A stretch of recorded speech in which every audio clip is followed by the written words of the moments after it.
জুলাই গণ অভ্যুত্থানের বর্ষপূর্তি উপলক্ষে ছাত্রদলের সমাবেশ আজ। বিস্তারিত জানাতে রাজধানীর শাহবাগ থেকে যুক্ত হচ্ছেন সহকর্মী ইকবাল অনেক ছাত্রদলের সমাবেশ ঘিরে সেখানকার পরিস্থিতি কেমন দেখছেন এবং প্রস্তুতি কেমন জানাবেন।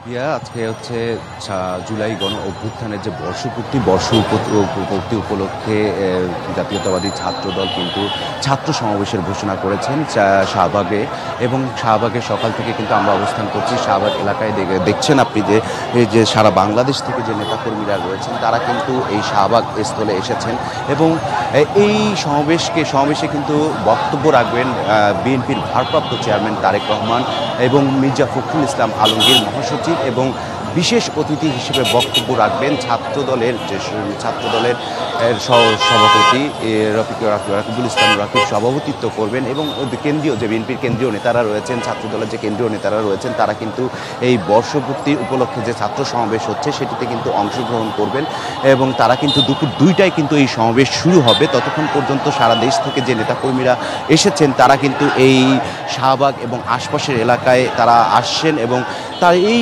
সমাবেশকে কেন্দ্র করে কিন্তু 6টি নির্দেশনা কিন্তু ছাত্রদলের পক্ষ থেকে দেয়া হয়েছে, যাতে ছাত্রদলের যে নেতাকর্মীরা রয়েছেন তারা যাতে শৃঙ্খলা বজায় রাখেন সেই বিষয়টি কিন্তু তারা নিশ্চিত করার জন্য তারা কিন্তু মিছিল শোডাউন যে সব বিষয় রয়েছে সেসবগুলো বন্ধ রেখেছেন, এবং যাতে জনদুর্ভোগ যাতে এড়ানো যায় বা সাধারণ মানুষের যাতে চলাফেরায় যাতে কোনো ধরনের সমস্যা না হয় সেজন্যও কিন্তু তারা একটি স্বেচ্ছাসেবী দল গঠন করেছেন, এই যাতে আজকের কার্যক্রমটি সফলভাবে সংগঠিত হয়, এবং দেশের যে প্রান্ত থেকে যে ছাত্রদলের যে তরুণ নেতারা এসেছেন তাদের উদ্দেশ্যে যে দিক নির্দেশনা দেওয়া হবে দুপুর 2টায়, তার আগে পর্যন্ত কিন্তু নেতারা কিন্তু এসেছেন, এবং যারা এসেছেন এই সমাবেশ স্থলে তাদের সঙ্গে আমরা একটু কথা বলার চেষ্টা করব। তারা আজকে কি উদ্দেশ্যে এসেছেন, তাদের নেতার কাছ থেকে কী রকম দিক নির্দেশনা পাবেন। আপনারা তো এই সমাবেশ স্থলে এসেছেন, তো এই যে সমাবেশকে কেন্দ্র করে আপনাদের কী রকম উৎসাহ উদ্দীপনা রয়েছে? যেমন জুলাই অভ্যুত্থানের একটি 1 বছর পূর্তি হলো আজকে, তো সেসব বিষয় নিয়ে আপনারা কি ভাবছেন? আপনাদের নেতাদের কাছ থেকে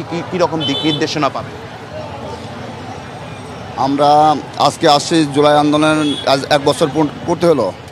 আমাদের এই যে বর্তমান ফ্যাসিস্ট সরকার যে অবস্থায় রাখছিল দেশের, এখন আবার আমরা এই জুলাই আন্দোলন আমরা সবাই ছাত্ররা আন্দোলন করছিলাম, এর সাথে সবাই জড়িত ছিল, আমাদের ছাত্রদল, যুবদল, স্বেচ্ছাসেবক দল ও ছাত্র ভাইরাও ছিল। এখন যে আমাদের যে এনসিপি গ্রুপ একটা আছে, আমরা তাদেরও বলি, আমাদের ভাই ব্রাদার সবাইকে উদ্দেশ্যেই বলি, তারাও আমাদের সাথে ছিল আন্দোলন সংগ্রামে, তারা আমাদের সাথে ভূমিকা করতো। এখন তারা যে ভূমিকাটা নিচ্ছে, মানে ওরাই একাই 100, মানে দলটা ওরাই আন্দোলন সংগ্রামে ওরাই একাই 100, ওরা যেভাবে আগাচ্ছে আমরা চাই না। ভাই ব্রাদার, আমরা সামনে নির্বাচন, ওরা নির্বাচন বানচাল করার জন্য অনেক চিন্তা করতেছে, এটা করে লাভ নাই। এই এনসিপি এই যে আজকে যে দিক নির্দেশনা দেবে সেটা আপনারা কিভাবে দেখছেন? কি দিক নির্দেশনা আসতে পারে আপনাদের সামনে? আজকের দিক নির্দেশনা আমাদের তারেক রহমান, সে আমাদের ভারপ্রাপ্ত চেয়ারম্যান, সে তারেক রহমান যদি এই দিক নির্দেশনা যেটা দেবে আমরা সেটা দিকেই আশা করে থাকবো। ধন্যবাদ। তো প্রিয়া, শুনছিলেন যে এখানে যে ছাত্রদলের ছাত্র সমাবেশে যে নেতারা উপস্থিত হয়েছেন তারা বলছেন যে দুপুর 2টায় বিএনপির ভারপ্রাপ্ত চেয়ারম্যান তারেক রহমান যেসব দিক নির্দেশনা দিবেন আগামীর জন্য সেই সব দিক নির্দেশনা মেনে তারা সামনের কার্যক্রম পরিচালিত করবেন। প্রিয়া, এই ছিল আমার কাছে শাহবাগ থেকে ছাত্র সমাবেশের সবশেষ অবস্থা। অনেক ধন্যবাদ আপনাকে।